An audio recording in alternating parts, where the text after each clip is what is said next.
Bismillahirrahmanirrahim. Today we are going to study about a very important topic which is quantum number. इस chapter का नाम है atomic spectrum. ये आपके course का चैप्टर नंबर 2 है। तो एटॉमिक स्पेक्ट्रम में से हम सबसे इंपॉर्टेंट टॉपिक की बात कर रहे हैं जिसका नाम है क्वांटम नंबर। इससे पहले जितने भी टॉपिक्स हैं उनके बारे में आपको कुछ ना कुछ जो थोड़ी बहुत इंफॉर्मेशन थी वो जूनियर क्लासेस में भी, जैसा कि 9th में आपने एटम के स्ट्रक्चर के बारे में पढ़ा जिसमें आपने रदरफोर्ड और बोर एटॉमिक मॉडल के बारे में थोड़ा बहुत डिस्कस किया था। तो इसलिए ये चीज़ क्वांटम नंबर जो है ये आपके लिए एक नई चीज़ है और ज़्यादातर स्टूडेंट को इसको समझने में डिफिकल्टीज रहती है। तो इसी चीज़ को मद्देनजर रखते हुए आज का जो हमारा लेक्चर है वो क्वांटम नंबर्स के ऊपर है कि क्वांटम नंबर्स क्या होते हैं और एक्चुअली क्वांटम नंबर हमें क्या बता रहे होते हैं। तो बात स्टार्ट करते हैं बोर से। बोर्स एटॉमिक मॉडल की बात करते हैं। एटॉमिक मॉडल, जब हम बोर्स एटॉमिक मॉडल की बात करते हैं तो एक चीज बहुत क्लियरली आपको पता है कि बोर ये कहता है कि इलेक्ट्रॉन एक सर्कुलर पाथ में न्यूक्लियस के गिर्द रिवॉल्व कर रहा है। Electron is revolving around the nucleus in a fixed circular path. Electron एक पार्टिकल है जो न्यूक्लियस के गिर्द क्या कर रहा है, रिवॉल्व कर रहा है। यहां तक हम इलेक्ट्रॉन को सिर्फ और सिर्फ पार्टिकल मान के चल रहे थे, तो इस तरह से उसका फिक्स सर्कुलर पाथ पार्टिकल के लिए पॉसिबल हो सकता है। लेकिन डी ब्रॉय जब आया तो उसने कहा जी every particle have a wave associated with it, कि इलेक्ट्रॉन जो होता है वो मोशन के अंदर वेव लाइक मोशन को शो करता है। इलेक्ट्रॉन अपने मोशन में पार्टिकल की तरह नहीं बल्कि वेव की तरह बिहेव करता है। तो वेव के लिए ये पॉसिबल नहीं है कि वो इस तरह के फिक्स सर्कुलर पाथ में मूव करे। अब वेव तो कहीं पर भी पाई जा सकती है। Are you getting me? कि वेव कहीं पर भी पाई जा सकती है। अब ये जो पार्टिकल की तरह जो सर्कुलर रोटेशन थी, सर्कुलर जो हम कहते थे कि न्यूक्लियस के गिर्द ये घूम रहा है इलेक्ट्रॉन, अब ये कंसेप्ट उस चीज को एक्सप्लेन नहीं कर रहा था कि अगर ये वेव नेचर है तो फिर इसका मोशन किस तरह से होगा। तो इसको एक्सप्लेन करने के लिए आया मैकेनिकल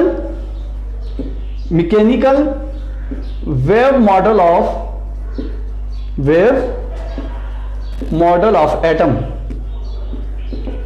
या क्वांटम मॉडल ऑफ एटम आप कह सकते हैं। क्या कह सकते हैं? Quantum model of atom. अब ये क्वांटम जो थ्योरी की हम बात कर रहे हैं, तो क्वांटम मॉडल के मुताबिक इलेक्ट्रॉन जो है वो पार्टिकल की तरह नहीं बल्कि वो इलेक्ट्रॉन के वेव मोशन को डिस्कस कर रहे हैं। Electron behave like a wave. Electron behaves like a wave, कि इलेक्ट्रॉन एक वेव की तरह बिहेव करता है। मोशन के अंदर इलेक्ट्रॉन पार्टिकल की तरह बिहेव नहीं करता बल्कि किस तरह से बिहेव करता है, वेव की तरह से बिहेव करता है। अब यहां पर जो इसका मतलब यह है कि इलेक्ट्रॉन जब मोशन में, जैसे कि डी ब्रॉय ने भी कहा था कि every particle in a motion must have a wave associated with it, तो उसके साथ एक वेव होती है, वो वेव की तरह का बिहेवियर शो करता है। अगर ये वेव है तो ये किस किस्म की वेव है? देखें, बोर एटॉमिक मॉडल तक तो हम इसको पार्टिकल के मान के चले, लेकिन डी ब्रॉय और हाइजेनबर्ग के बाद हमने ये कहा कि ये तो वेव नेचर भी इलेक्ट्रॉन के साथ एसोसिएटेड होती है, यानी during the motion electron wave की तरह बिहेव करता है। तो मैकेनिकल वेव मॉडल या उसको हम कह सकते हैं क्वांटम मॉडल ऑफ एटम के मुताबिक इसको वेव माना गया। अगर ये वेव माना गया है तो ये किस किस्म की वेव है? Is it clear? इसका मोशन किस तरह से होता है, फिर ये कहां पर पाई जाएगी, तो इस चीज को डिस्कस करते हैं। तो ये जो इलेक्ट्रॉन के साथ वेव है तो इसको आप कह सकते हैं मैटर वेव। क्या कह सकते हैं? मैटर वेव है। ये मैटर वेव है। और जैसा कि आपने साउंड वेव की बात करेंगे, दूसरी वेव की बात करेंगे, उनसे टोटली डिफरेंट है। मैटर वेव को सबसे पहले जिस साइंटिस्ट को क्रेडिट जाता है कि उन्होंने मैटर वेव को फाइंड किया और फिर उसी को डिस्कस करते हुए, उसी इक्वेशन को सॉल्व करते हुए हमें क्वांटम नंबर्स दिए, वो है श्रोडिंगर। श्रोडिंगर ने सबसे पहले यह बताया कि इलेक्ट्रॉन के साथ जो वेव एसोसिएटेड होती है उसके वेव फंक्शन से उसने कुछ नंबर दिए, जिसको हम ये कह सकते हैं कि ये मैटर वेव या इसको प्रोबेबिलिटी वेव। याद रखना है कि इलेक्ट्रॉन पार्टिकल है लेकिन वो जब मोशन करता है तो वो वेव लाइक मोशन करता है, क्योंकि every particle must have a wave associated with it. इस वेव को क्या कहते हैं? Matter wave. जैसा कि मैंने आपको कहा कि इसको मैटर वेव भी कह सकते हैं, या फिर इसको क्या कहते हैं? Probability wave. प्रोबेबिलिटी वेव के इलेक्ट्रॉन के पाए जाने के चांसेस कहां पर हैं। अब जब ये वेव है तो उसकी कोई एग्जैक्ट लोकेशन तो आप बता नहीं सकते, तो आप इसकी प्रोबेबिलिटी की बात करेंगे। तो श्रोडिंगर ने, किसने? श्रोडिंगर ने सबसे पहले ये इक्वेशन दी थी, श्रोडिंगर वेव इक्वेशन। क्या दी थी? श्रोडिंगर वेव इक्वेशन, जिसके बारे में हमें ज्यादा स्टडी नहीं करना, लेकिन श्रोडिंगर वेव इक्वेशन को सॉल्व करते हुए जब इसके वेव फंक्शन को हमने सॉल्व किया तो हमारे पास 3 नंबर आए जिनको हम कहते हैं क्वांटम नंबर। कौन कौन से? एक था principal quantum number, principal quantum number. दूसरा था azimuthal quantum number, azimuthal quantum number. तीसरा है मैग्नेटिक क्वांटम नंबर। तीसरा क्या है? Magnetic quantum number. 3 quantum number, ये प्रिंसिपल, एजीमुथल और मैग्नेटिक क्वांटम नंबर, ये तो हमें श्रोडिंगर वेव इक्वेशन को सॉल्व करने से मिले। एक और क्वांटम नंबर भी है जिसको आप कहते हैं स्पिन क्वांटम नंबर, लेकिन याद रखना है कि स्पिन क्वांटम नंबर हमें श्रोडिंगर वेव इक्वेशन के सॉल्यूशन से नहीं मिला। Is it clear? Schrodinger wave equation के सॉल्यूशन से आपको 3 क्वांटम नंबर मिले हैं, और वो 3 क्वांटम नंबर कौन कौन से हैं? एक है प्रिंसिपल क्वांटम नंबर, फिर है एजीमुथल क्वांटम नंबर, और फिर कौन से? Magnetic quantum number. चौथा क्वांटम नंबर होता है स्पिन क्वांटम नंबर। चौथा क्वांटम नंबर कौन सा होता है? Spin quantum number. लेकिन ये स्पिन क्वांटम नंबर जो है ये आपको श्रोडिंगर वेव इक्वेशन के सॉल्यूशन से नहीं मिला। Is it clear? चलें हम 1 बाय 1 देखते हैं कि ये क्वांटम नंबर क्या है, और उससे भी पहले अब मैं क्वांटम नंबर को डिफाइन करता हूं कि ये क्वांटम नंबर आपको क्या बता रहे होते हैं, और फिर 1 बाय 1 हम इनको क्या करते हैं? एक्सप्लेन करते हैं। तो मूव करते हैं क्वांटम नंबर की डेफिनेशन की तरफ।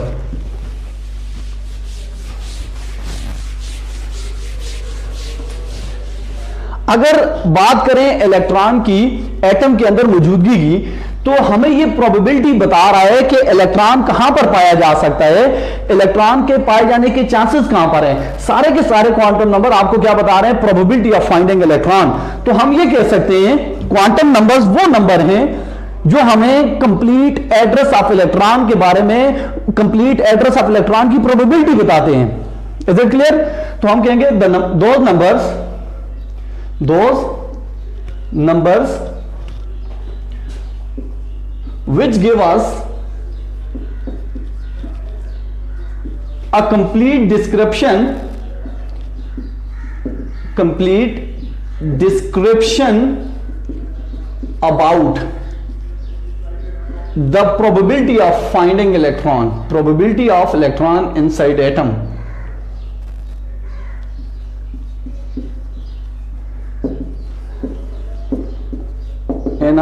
Atom are called quantum number. तो क्वांटम नंबर हम कहते हैं कि एक ऐसा सेट है नंबर्स का जो आपको इलेक्ट्रॉन के एड्रेस बता रहा होता है कि इलेक्ट्रॉन कहां पर पाया जाएगा। इनमें से हर नंबर आपको इलेक्ट्रॉन के लोकेशन के बारे में बताया जा रहा है, क्योंकि लेकिन इलेक्ट्रॉन अब वेव कंसिडर किया जा रहा है तो इसकी कोई एग्जैक्ट एक ही लोकेशन तो हो नहीं सकती। तो इसीलिए हम वर्ड प्रोबेबिलिटी का यूज करते हैं कि प्रोबेबिलिटी ऑफ इलेक्ट्रॉन के बारे में बता रहा होता है कि एटम के अंदर ये इलेक्ट्रॉन कहां पर पाया जाएगा। इनमें से पहला जो क्वांटम नंबर है वो है प्रिंसिपल क्वांटम नंबर। पहला कौन सा है? Principal quantum number. ये सबसे इंपॉर्टेंट क्वांटम नंबर है, प्रिंसिपल क्वांटम नंबर। अब प्रिंसिपल क्वांटम नंबर की जब हम बात करते हैं तो सबसे पहले देखते हैं इसको रिप्रेजेंट किससे किया जाता है। प्रिंसिपल क्वांटम नंबर को स्मॉल एन से रिप्रेजेंट किया जाता है। रिप्रेजेंटेशन इसकी क्या है जी? रिप्रेजेंट किया जाता है स्मॉल एन से। Is it clear? और ये एन की जो वैल्यू होती है, एन मस्ट बी 1 हो सकते हैं, 2 हो सकते हैं, 3 हो सकते हैं, अप टू सो ऑन, कोई भी हो सकता है, लेकिन n can never be 0। n 0 नहीं हो सकता, n 0 नहीं हो सकता। ये इसकी वैल्यू आ गई कि जो n की वैल्यू है वो 1 हो सकती है, 2 हो सकती है, 3 हो सकती है, 4 हो सकती है, इवन के n फाइनाइट हो सकती है, लेकिन n 0 नहीं हो सकता, n 0 नहीं हो सकता। Is it clear? ये n जो है ये प्रिंसिपल क्वांटम नंबर है। ये आपको क्या बता रहा है? अगर इसको सही मानों में देखा जाए तो ये आपको बता रहा होता है size of orbital, size of orbitals. क्योंकि अब वेव माना गया इलेक्ट्रॉन को, तो वेव का तो 3 डायमेंशनल मोशन होता है। अब वेव का कोई एक आप कह सकते हैं कि पोजीशन फिक्स तो नहीं होती, तो उसको फाइंड करने की जो स्पेस है उसको हम ऑर्बिटल कहते हैं। तो ये आपको साइज ऑफ ऑर्बिटल देते हैं। लेकिन हम कभी कभी इसको ऐसे भी कह देते हैं कि ये आपको मेन एनर्जी लेवल के बारे में बता रहा होता है। प्रिंसिपल क्वांटम नंबर आपको क्या बता रहा होता है? मेन एनर्जी लेवल के बारे में बता रहा होता है, यानी शेल के बारे में बता रहा होता है। It also represent shell. जैसा कि हम ये कह सकते हैं कि अगर प्रिंसिपल क्वांटम नंबर की वैल्यू 1 है, प्रिंसिपल क्वांटम नंबर की वैल्यू क्या है? 1 है, तो ये पहला शेल होगा। Is it clear? अगर प्रिंसिपल क्वांटम नंबर की वैल्यू 2 है तो दूसरा शेल होगा, प्रिंसिपल क्वांटम नंबर की वैल्यू 3 है तो तीसरा शेल होगा।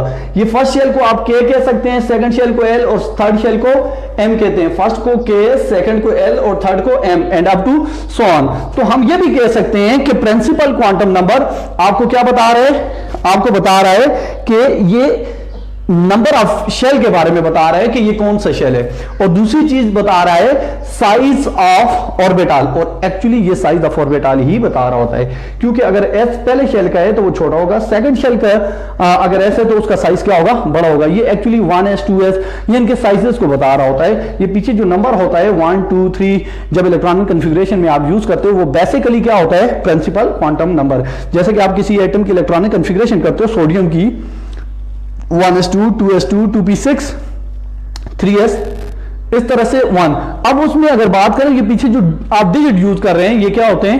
प्रिंसिपल क्वांटम नंबर है। ये क्या है? प्रिंसिपल। तो यहां तक बात आ गई कि प्रिंसिपल क्वांटम नंबर की रिप्रेजेंटेशन की, और वो क्या क्या रिप्रेजेंट कर रहा है।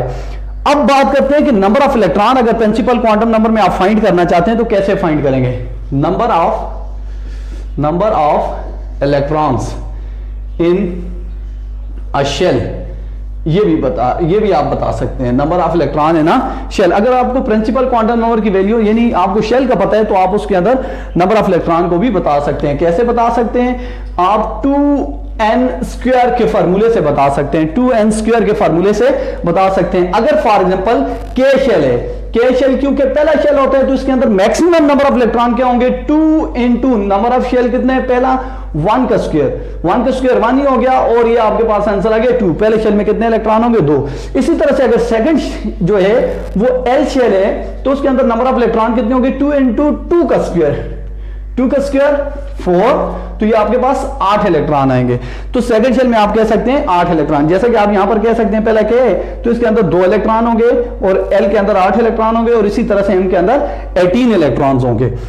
ये तो आपको बता रहे हैं प्रिंसिपल क्वांटम नंबर। लेकिन अगर कोई आपसे कहे कि ये जो 8 इलेक्ट्रॉन है सेकंड शेल के अंदर, ये 8 इलेक्ट्रॉन है सेकंड शेल के अंदर, क्या ये सारे एक साथ रहते हैं या इनके लिए फर्दर कुछ डिवीजन है? यानी शेल के अंदर क्या मजीद सब शेल मौजूद होते हैं या नहीं होते? तो इनके बारे में आपको प्रिंसिपल क्वांटम नंबर कुछ नहीं बताता, बल्कि यहां से आगे आपको बताएगा एजीमुथल क्वांटम नंबर। यानी जब शेल के अंदर मजीद डिवीजन में जाएंगे, सब शेल की बात करेंगे, तो वो आपको एजीमुथल क्वांटम नंबर से पता चलेगी। Is it clear? देखें, मैं आपसे कहता हूं कि आप कहां पे रहते हैं। हम लेट्स सपोज किसी फॉरेन कंट्री में बैठे हुए हैं, तो आपसे मैं पूछता हूं कहां के हैं, आप कहते हैं जी मैं पाकिस्तान को, तो आपने मुझे अपना एड्रेस ही बताया। ये समझिए आपने प्रिंसिपल क्वांटम नंबर बताया जो कि कंट्री था। मैंने कहा जी पाकिस्तान में कौन सी जगह पे रहते हैं, तो फिर आप मुझे उससे फर्दर मजीद मालूमात दें कि उसके डिस्ट्रिक्ट का नाम ले सकते हैं, जो कि एजीमुथल क्वांटम नंबर होगा, जो आपको मजीद क्लेरिफाई कर रहा है। Is it clear? फिर इस तरह से उसके बाद सिटी की बात आएगी, और फिर आप अपने किसी विलेज या आप स्ट्रीट नंबर बताएंगे तो हम आपके लोकेशन तक पहुंच जाएंगे। तो इसी तरह से सेम ये सारे क्वांटम नंबर आपको प्रोबेबिलिटी ऑफ इलेक्ट्रॉन बता रहे हैं कि अगर एटम के अंदर ये इलेक्ट्रॉन कहां पर हो सकते हैं। Is it clear? चलिए अब मूव करते हैं दूसरे क्वांटम नंबर की तरफ, जिसका नाम है azimuthal quantum number.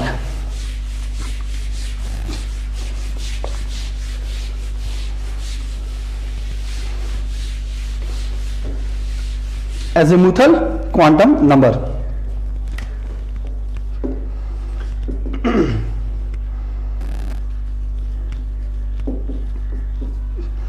Azimuthal quantum number की अगर बात करें तो इसको रिप्रेजेंट किया जाता है स्मॉल एल से। किससे रिप्रेजेंट किया जाता है? स्मॉल एल से। अगर आपको इसकी वैल्यू फाइंड करनी है तो आप एन की वैल्यू से फाइंड कर सकते हैं। Value of L is equal to N minus one. जो प्रिंसिपल क्वांटम, यहां पर एन क्या है? Principal quantum number. Principal quantum number, principal quantum number की वैल्यू अगर आपके पास हो तो आप एल की वैल्यू को फाइंड कर सकते हैं। और एल आपको क्या बताएगा? एल आपको बताएगा कि इसके अंदर कितने सब शेल हैं। यानी एल आपको दो चीजें बता रहा होता है। एल किसको रिप्रेजेंट कर रहा होता है? एक रिप्रेजेंट कर रहा होता है सब शेल को, और दूसरा एक्चुअली अगर देखा जाए तो ऑर्बिटल का, जैसे प्रिंसिपल क्वांटम नंबर ने ऑर्बिटल का साइज बताया था, तो ये शेप्स ऑफ ऑर्बिटल बता रहा है। शेप्स ऑफ ऑर्बिटल्स, ऑर्बिटल की शेप को डिस्कस कर रहे हैं।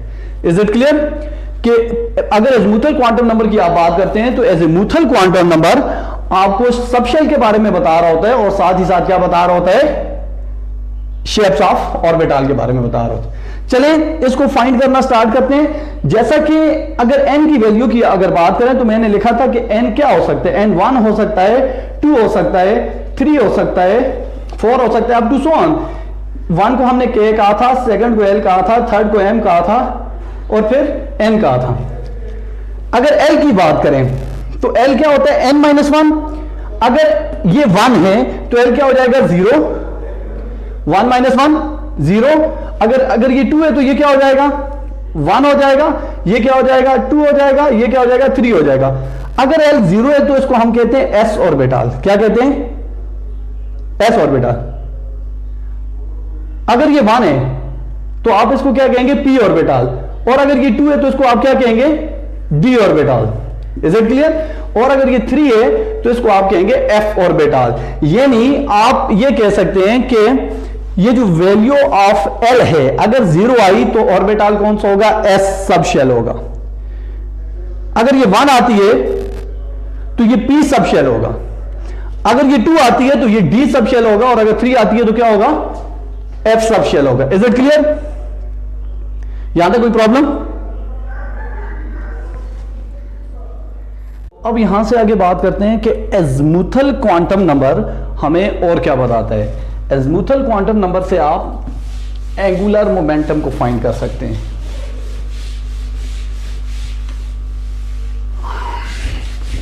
एजीमुथल क्वांटम नंबर आपको एंगुलर मोमेंटम के बारे में भी बता रहा होता है। अगर किसी भी ऑर्बिटल के अंदर आप एंगुलर मोमेंटम फाइंड करना चाह रहे हैं तो आपके पास उसके लिए फॉर्मूला होता है h divided by 2 pi, h divided by 2 pi L into L plus 1। ये आपके पास एंगुलर मोमेंटम होता है।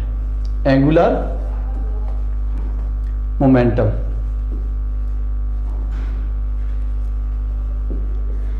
अब एंगुलर मोमेंटम को फाइंड करने के लिए सिर्फ और सिर्फ अगर यहां पर देखें तो ये जो L है ये क्या है? एजीमुथल क्वांटम नंबर है। क्या है? Azimuthal quantum number. तो आपको इसकी जरूरत होती है। अगर आपको L की वैल्यू पता है तो आप किसी भी ऑर्बिटल का, उसके अंदर इलेक्ट्रॉन का आप क्या बता सकते हैं? एंगुलर मोमेंटम बता सकते हैं। फॉर एग्जांपल आपसे कोई कहते हैं कि 4s का एंगुलर मोमेंटम क्या होगा इसके अंदर जो इलेक्ट्रॉन है, तो यहां पर सिर्फ और सिर्फ आपको पता होना चाहिए कि s के लिए L की वैल्यू क्या होती है? 0। L की वैल्यू क्या होती है? 0। तो 0 को यहां पर पुट कर देंगे तो हमारे पास क्या जवाब बनेगा? h divided by 2 pi, h divided by 2 pi 0 into 0 plus 1। तो anything multiply by 0 will be 0। तो एंगुलर मोमेंटम क्या हो जाएगा? 0 हो जाएगा। एंगुलर मोमेंटम क्या हो जाएगा? एंगुलर मोमेंटम 0 हो जाएगा। इसी तरह से अगर आपने किसी p ऑर्बिटल के लिए फाइंड करनी है, फॉर एग्जांपल मैं कहता हूं 2p या कोई भी p ऑर्बिटल है, इसके लिए अगर आपने इसकी वैल्यू फाइंड करनी है p के लिए क्या होगी, तो आपको पता है कि इसके लिए L की वैल्यू क्या होती है? 1 होती है। तो यहां पर आप 1 को पुट कर देंगे, यानी 1 इंटू 1 प्लस 1। ये आपके पास, इसको सॉल्व करने से आपके पास क्या आ जाएगी? एंगुलर मोमेंटम p के लिए आ जाएगा। तो इस तरह से आप किसी भी ऑर्बिटल के अंदर एंगुलर मोमेंटम को भी फाइंड कर सकते हैं एजीमुथल क्वांटम नंबर के जरिए। इसके बाद हम बात करते हैं अब नेक्स्ट जो है वो इंपॉर्टेंट मैग्नेटिक क्वांटम नंबर, जो कि अपनी जगह पे बहुत ही इंपॉर्टेंट एक क्वांटम नंबर है। अब मैग्नेटिक क्वांटम नंबर जो है वो हमें क्या बता रहा है? Magnetic quantum number, magnetic quantum number, magnetic quantum number को आप रिप्रेजेंट करते हैं एम से, स्मॉल एम से रिप्रेजेंट करते हैं मैग्नेटिक क्वांटम नंबर को। और मैग्नेटिक क्वांटम नंबर रिप्रेजेंट कर रहा होता है नंबर ऑफ ऑर्बिटल को, जैसे वो रिप्रेजेंट कर रहा था एज़िमुथल वाला नंबर ऑफ सबशेल को, ये number of orbitals, number of orbitals, number of orbitals को रिप्रेजेंट कर रहा है। किसको रिप्रेजेंट करता है? नंबर ऑफ ऑर्बिटल्स को। और साथ में हम ये भी कह सकते हैं कि ओरिएंटेशन ऑफ ऑर्बिटल भी बता रहा होता है, ओरिएंटेशन ऑफ ऑर्बिटल भी बता रहा होता है। अक्सर इसके ऊपर सिंपल से क्वेश्चन पूछ लिया जाता है कि M represent the what orientation of orbital, shape of orbital, size of orbital, तो orientation of orbital और number of orbital को represent करता है। अब आपको अगर वैल्यू की बात, m की वैल्यू की बात करें तो जो l की वैल्यू होती है m की वही वैल्यू होगी लेकिन प्लस और माइनस दोनों डायरेक्शन में होगी। Is it clear? यानी अगर l की बात करो तो s, p, d और f, इनके लिए जो L की वैल्यू थी क्या थी? 0, 1, 2 और 3। Is it clear? और इसके लिए M की जो वैल्यू होगी, इसके लिए जो M की वैल्यू होगी वो क्या होगी? अब यहां पर इसके लिए 0 है तो M की वैल्यू भी 0 होगी, S के लिए M की वैल्यू भी क्या होगी? 0 होगी। P के लिए क्या होगी? दोनों डायरेक्शन में -1, 0 और +1, ये 3 वैल्यूज आएंगी इसकी। इसी तरह से अगर D की बात करें तो इसके लिए कौन सी वैल्यू आएंगी? D के लिए -2, -1, 0, +1 एंड +2, ये आपके पास 5 वैल्यूज आ जाएंगी इसकी। Is it clear? और इसी तरह से f की अगर बात करें तो f के लिए -3, -2, -1, 0, +1, +2 और +3, ये आपके पास 7 वैल्यू आ गई। ये actually her value number of orbital को बता रही है। इसका मतलब ये हुआ कि p के अंदर मजीद 3 ऑर्बिटल होंगे। p के अंदर कितने ऑर्बिटल होंगे? 3 ऑर्बिटल होंगे। p के अंदर मजीद 3 ऑर्बिटल होंगे, जबकि d के अंदर कितने ऑर्बिटल होंगे? 5 ऑर्बिटल्स होंगे। कितने होंगे? 5 ऑर्बिटल्स होंगे। इसी तरह से p के अंदर 3 ऑर्बिटल्स, d के अंदर 5 ऑर्बिटल्स, f के अंदर 7 ऑर्बिटल्स होंगे। कितने ऑर्बिटल्स होंगे? और इसके अंदर एक ही ऑर्बिटल, इसके अंदर मजीद कोई ऑर्बिटल नहीं होगा, ये एक ही होगा। तो ये नंबर ऑफ ऑर्बिटल्स को जाहिर कर रहा है। किसको जाहिर कर रहा है? नंबर ऑफ ऑर्बिटल को जाहिर कर रहा है या ओरिएंटेशन ऑफ ऑर्बिटल को जाहिर कर रहा है। Is it clear? Magnetic quantum number जो वैल्यू L की वैल्यू होगी वो M की वैल्यू होगी, लेकिन वो पॉजिटिव और नेगेटिव दोनों एक्सिस के ऊपर होगी। जैसा कि प्रिंसिपल क्वांटम नंबर से आपको ये पता चलता है कि इलेक्ट्रॉन पहले शेल में या दूसरे शेल में। लेट्स सपोज इलेक्ट्रॉन में कहते हो दूसरे शेल में, फिर ये पता चलता है दूसरे शेल में जो 8 इलेक्ट्रॉन है क्या वो S में है या P में है। Is it clear? और M की वैल्यू से ये पता चलता है कि P के अंदर भी, लेट्स सपोज अगर P की एग्जांपल लें कि वो PX में है, PY में है या PZ में है, कौन से ऑर्बिटल्स के अंदर उनकी ओरिएंटेशन क्या है, ये भी आपको पता चल सकता है किसके जरिए? M की वैल्यू से। Is it clear? M की वैल्यू आपको इनकी ओरिएंटेशन के बारे में बता देगी। यानी आप ये कह सकते हैं कि अगर P के अंदर कितने नंबर ऑफ ऑर्बिटल्स हैं? 3, D के अंदर कितने? 5 ऑर्बिटल्स हैं। Is it clear? इसी तरह से अगर आपको दिया हो नंबर ऑफ सबशेल दिए हो, यानी सबशेल की आपको वैल्यू दी हुई हो जो कि किससे रिप्रेजेंट की जाती है? L की वैल्यू से। और L की वैल्यू के जरिए आप, अब हम बात करते हैं number of orbital in the subshell, यानी M की वैल्यू को अगर फाइंड करना चाहते हो। जब आपको L की वैल्यू मालूम हो अज़ीमुथल क्वांटम नंबर की, तो M की वैल्यू को कैसे फाइंड कर सकते हैं? फॉर एग्जांपल आपसे कोई कहता है कि P के अंदर कितने ऑर्बिटल्स हैं? Number of orbitals, number of orbitals in P subshell, तो आप उसको कैसे फाइंड कर सकते हैं? आप कहेंगे कि M is equal to 2 into P subshell के लिए L की वैल्यू क्या होती है? 1, तो 2 into 1 2 + 1, तो टोटल आपके पास आंसर आएगा 3। तो P सबशेल के अंदर कितने ऑर्बिटल्स होंगे? 3 ऑर्बिटल्स होंगे, जैसे कि अभी हमने कहा भी था। इसी तरह से आपसे कोई कहता है कि अगर D सबशेल है, तो इसके अंदर नंबर ऑफ ऑर्बिटल्स बताएं। तो नंबर ऑफ ऑर्बिटल कैसे बताएंगे? 2l plus 1। यहां पर d के लिए l की वैल्यू क्या होगी? 2 इंटू 2 प्लस 1, 2 इंटू 2 4 प्लस 1 5। तो d के अंदर 5 ऑर्बिटल्स होंगे। इसी तरह से f के अंदर कितने होंगे? 7 ऑर्बिटल्स होंगे। f के अंदर कितने होंगे? 7 ऑर्बिटल्स होंगे। ये था मैग्नेटिक क्वांटम नंबर। अब हम बात करते हैं स्पिन क्वांटम नंबर की। किसकी बात करते हैं? स्पिन क्वांटम नंबर की। स्पिन क्वांटम नंबर याद रखना है, ये वो क्वांटम नंबर है जो श्रोडिंगर वेव इक्वेशन के सॉल्यूशन से नहीं आया। Spin quantum number, spin quantum number क्या है?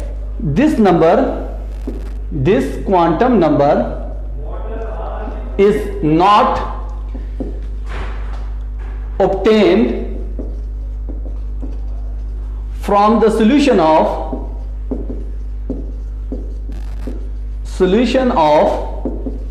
Schrödinger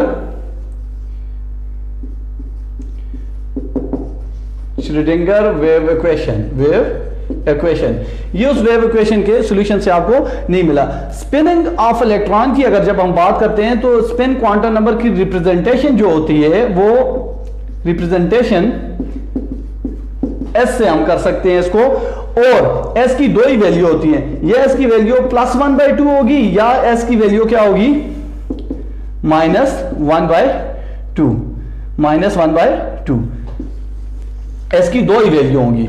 और जैसे कि पाली एक्सक्लूजन प्रिंसिपल ने भी ये कहा था कि जब हम इलेक्ट्रॉन को इलेक्ट्रॉनिक कॉन्फ़िगरेशन करते हैं, इलेक्ट्रॉन को ऑर्बिटल्स में फिल करते हैं, तो एक ऑर्बिटल के अंदर कोई भी दो इलेक्ट्रॉन एक जैसे स्पिन के साथ नहीं आ सकते। यानी किसी भी एक ऑर्बिटल के अंदर जो दो इलेक्ट्रॉन पाए जाएंगे उनका स्पिन हमेशा अपोजिट होगा। बाकी 3 क्वांटम नंबर अगर उसके लिए सेम भी हैं तो स्पिन क्वांटम नंबर उनके लिए हमेशा क्या होगा?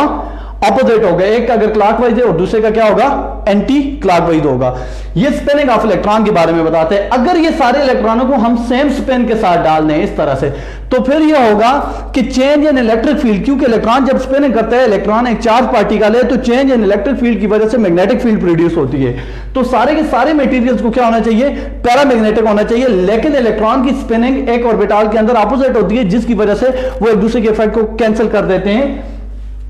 तो electron must be in opposite spin in orbital.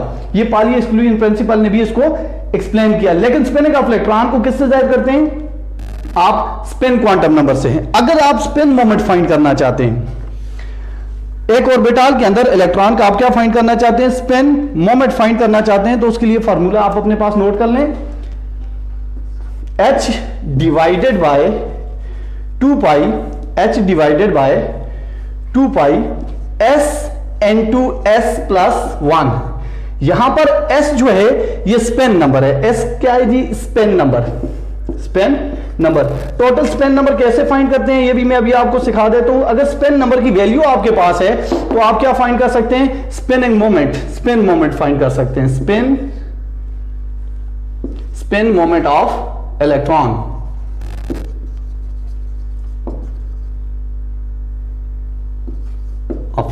Spin moment of electron find कर सकते हैं। अब हम देखते हैं कि ये टोटल जो स्पिन नंबर है इसको कैसे आप कैलकुलेट करेंगे।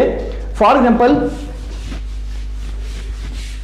अगर एक एटम है उसके अंदर अनपेयर्ड इलेक्ट्रॉन, जैसा कि मैं कहता हूं ये p ऑर्बिटल है और p के अंदर अगर p4 है और इसके अंदर अनपेयर्ड इलेक्ट्रॉन कितने होंगे? 2 अनपेयर्ड इलेक्ट्रॉन होंगे। तो 2 अनपेयर्ड इलेक्ट्रॉन जो हैं तो इनका स्पिन नंबर क्या आएगा? Spin number is equal to number of unpaired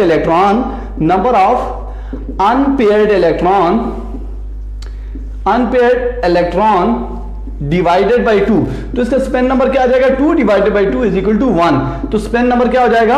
1। यानी किसी भी एटम के अंदर अगर स्पिन नंबर आप फाइंड करना चाह रहे हैं, s की वैल्यू को फाइंड करना चाह रहे हैं, तो जितने भी अनपेयर्ड इलेक्ट्रॉन्स हैं उनको आप 2 पे डिवाइड कर देंगे। क्यों? एक इलेक्ट्रॉन अगर पहले पाली एक्सक्लूजन प्रिंसिपल के मुताबिक सिंगल स्पिन के साथ डालेंगे, अगर ये देखें जैसा कि एक ये और एक ये, इसका स्पिन क्या है? +1/2 और इसका भी क्या है? +1/2। तो दोनों को ऐड करें तो आपके पास वैल्यू क्या आएगी? 1 आएगी। तो सेम सिंपली हम ये कह रहे हैं कि अनपेयर्ड इलेक्ट्रॉन डिवाइडेड बाई 2 करेंगे तो आपके पास क्या आ जाएगा? स्पिन नंबर आ जाएगा। तो इस तरह से आप इसका स्पिनिंग मोमेंट भी इस फार्मूले के जरिए फाइंड कर सकते हैं। यहां तक थे ये 4 क्वांटम नंबर जिनको हमने टाइम को मद्देनजर रखते हुए थोड़ा बहुत इनके बारे में हमने पढ़ा है। अब यहां पर मैं थोड़ा सा इनको रिवाइज करता चलता हूं और यहां पे देखें हमने 4 क्वांटम नंबर पढ़े हैं। पहला क्वांटम नंबर आपको बता रहे हैं नंबर ऑफ शेल के बारे में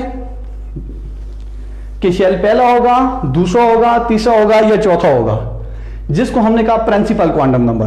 दूसरा ये बता रहा है कि शेल के अंदर सब शेल कितने होंगे, जैसे कि पहले के अंदर 1 होंगे, दूसरे के अंदर 2 होंगे, तीसरे के अंदर 3 होंगे, क्योंकि हमने कहा है कि एज़ीमुथल क्वांटम नंबर की वही वैल्यू होगी, यानी सब शेल उतने ही होंगे जितने नंबर ऑफ शेल हैं। तीसरे के अंदर 3 होंगे और चौथे के अंदर 4 सब शेल होंगे।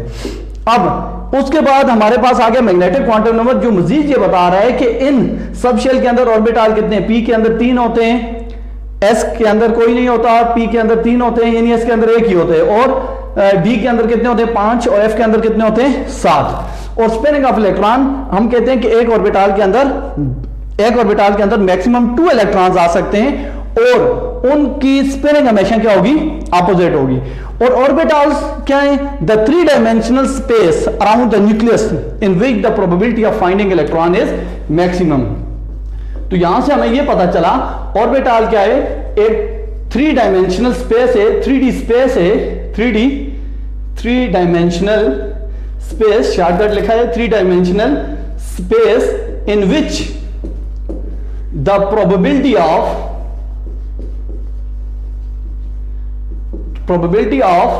फाइंडिंग इलेक्ट्रॉन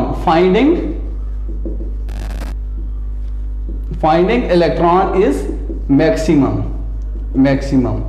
उसको आप कहेंगे ऑर्बिटल। और उस 3D स्पेस को जानने के लिए हमें 4 क्वांटम नंबर की जरूरत पड़ती है।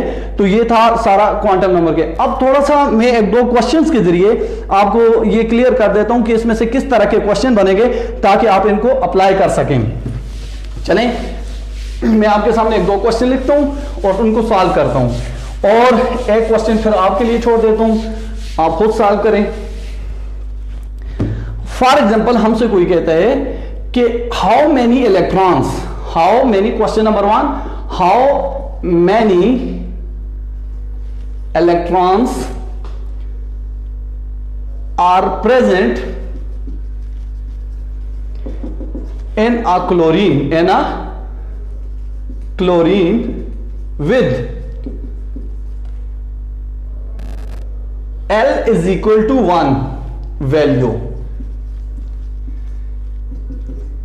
इस वैल्यू के साथ L is equal to 1 value वाले इलेक्ट्रॉन, L का मतलब है एज़ीमुथल क्वांटम नंबर। L क्या है, एज़ीमुथल क्वांटम नंबर, यानी कितने इलेक्ट्रॉन हैं क्लोरीन एटम के अंदर जिनके लिए L की वैल्यू क्या होगी, 1 होगी। तो हम क्लोरीन के एटॉमिक नंबर की बात करते हैं तो क्लोरीन के एटॉमिक नंबर 17 हैं। इसकी इलेक्ट्रॉनिक कॉन्फ़िगरेशन करो 1s2 2s2 2p6 and 3s2 3p5। 1s2 2s2 2p6 3s2 and 3p5।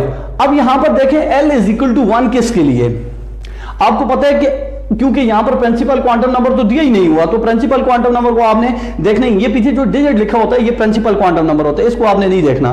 तो S के लिए L की वैल्यू क्या होती है, 0, तो ये नहीं हो सकता है। इसके लिए भी क्या होती है, 0 नहीं हो सकता है, S वाले नहीं हो सकता। हाँ, P के लिए क्या होती है, 1 होती है। तो चाहे वो 2p है या 3p है, P के लिए हमेशा एज़ीमुथल क्वांटम नंबर की वैल्यू क्या होती है, 1। L is equal to 1 mean P। तो यहां पर कौन से P है, एक ये और एक ये। एक P में कितने इलेक्ट्रॉन है, 6, और दूसरे P में कितने इलेक्ट्रॉन है, 5। तो टोटल आपके पास कितने इलेक्ट्रॉन आएंगे, 11 इलेक्ट्रॉन्स। तो ये आपका आंसर होगा कि P के अंदर टोटल कितने इलेक्ट्रॉन्स हैं, 11 इलेक्ट्रॉन्स हैं, यानी L इज इक्वल टू 1 वाले कितने इलेक्ट्रॉन्स हैं, आपके पास 11 इलेक्ट्रॉन्स है। अगर इसी क्वेश्चन को थोड़ा सा मॉडिफाइड कर दिया जाए, आपसे कहे कि L is equal to 1 and N is equal to 2, N 2 हो और L 1 हो, तो फिर कितने इलेक्ट्रॉन्स हैं क्लोरीन के अंदर, ऐसे इलेक्ट्रॉन बताएं जिनमें N इज इक्वल टू 2 और L इज इक्वल टू 1 हो। तो फिर आप क्या करेंगे, देखें S वाले इलेक्ट्रॉन तो फिर भी नहीं आ सकते, S वाले इलेक्ट्रॉन तो फिर भी नहीं आ सकते, तो आपके पास सिर्फ P वाले, क्योंकि L is equal to 1 P के लिए। अब p दो हैं, एक 3p है आपके पास और एक क्या है 2p है। अब n की वैल्यू को देखेंगे तो n की वैल्यू क्या है 2, n की वैल्यू क्या है 2, तो इसका मतलब इसकी बात कर रहा है। तो इसके अंदर टोटल इलेक्ट्रॉन कितने हैं, 6 इलेक्ट्रॉन है। कितने इलेक्ट्रॉन है, 6 इलेक्ट्रॉन। तो आपका आंसर क्या होगा, answer will be 6 electron, answer will be 6 electron, अगर साथ में n की वैल्यू 2 दे देते हैं तो। Is it clear? अगर यहां पर मजीद हम इसको थोड़ा सा, इसी क्वेश्चन को थोड़ा सा और मॉडिफाइड कर लेते हैं। अगर वो आपसे कहते हैं कि अगर L is equal to 1, N is equal to 2, N is equal to 2 और M is equal to plus 1/2 half, यानी प्लस 1/2 क्लॉकवाइज स्पिन वाले टोटल कितने इलेक्ट्रॉन हैं, तो आप कहेंगे 1s2 क्लोरीन के लिए 2s2 2p 6 3s2 और 3p 5। तो n इज इक्वल टू 2 ये आ गया, L is equal to 1 p के लिए आ गया, तो इसकी बात कर रहे हैं। लेकिन m की वैल्यू भी दी हुई है, तो m का मतलब है p के अंदर कितने ऑर्बिटल्स होते हैं, आगे 3 ऑर्बिटल्स होते हैं। p के अंदर मजीद कितने ऑर्बिटल्स होते हैं, 3 ऑर्बिटल्स होते हैं।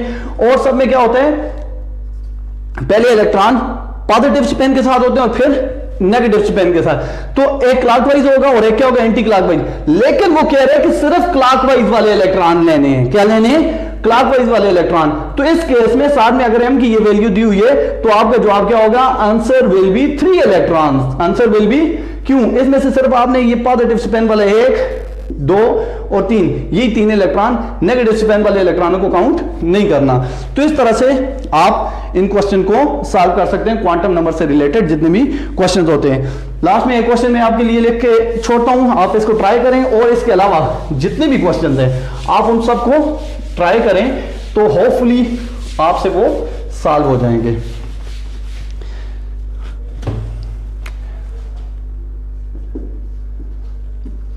How many electrons are present